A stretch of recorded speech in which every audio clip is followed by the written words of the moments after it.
Hi everyone, welcome to my channel Kitchen Craze. இன்னைக்கு நம்ம பார்க்க போகிற ஒரு சூப்பரான recipe coconut milk ghee rice.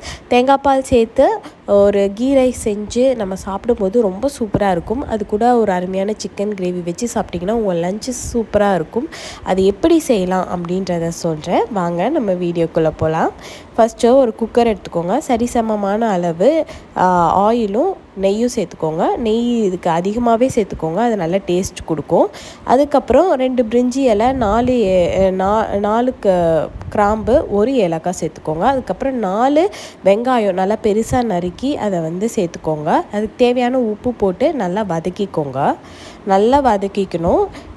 2 table spoon இஞ்சி பூண்டு விழுது போட்டு நல்லா வதக்கிக்கோங்க. இதுக்கு மசாலா கம்மி தான், ஆனால் டேஸ்ட் இதுக்கு சூப்பராக வரும். நெய் நல்லா சேர்த்துக்கோங்க.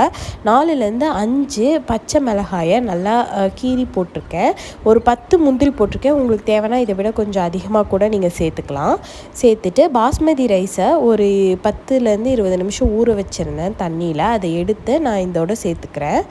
சேர்த்து நல்லா பாஸ்மதி ரைஸ் சேர்த்து நல்லா கிளறி விட்டுருங்க. அந்த மசாலா எல்லா இடத்துலையும் படுற மாதிரி நல்லா கிளறி விட்டுருங்க.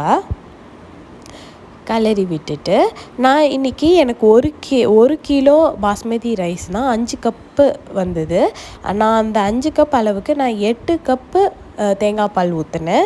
அதாவது 1 கப் ரைஸுக்கு 1.5 கப்பு தேங்காய் பால் ஊற்றணும்.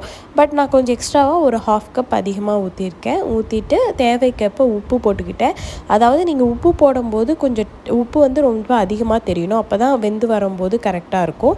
ஒரு 10 நிமிஷம் விசில் போடாமல் வச்சாலே அருமையான கீ ரைஸ் ரெடி ஆகிடும். அதே மாதிரி நீங்கள் குக்கருக்கு விசில் போடுறதா இருந்தால் 1 விசில் விட்டால் மட்டும் போதும். அதுக்குள்ளேயே சூப்பராக வெந்து வந்துடும். இது கூட அருமையான சிக்கன் கிரேவி வச்சு சாப்பிட்டா சூப்பராக இருக்கும். கண்டிப்பாக ட்ரை பண்ணி பாருங்கள். பார்த்துட்டு எப்படி இருக்குன்னு சொல்லுங்கள்.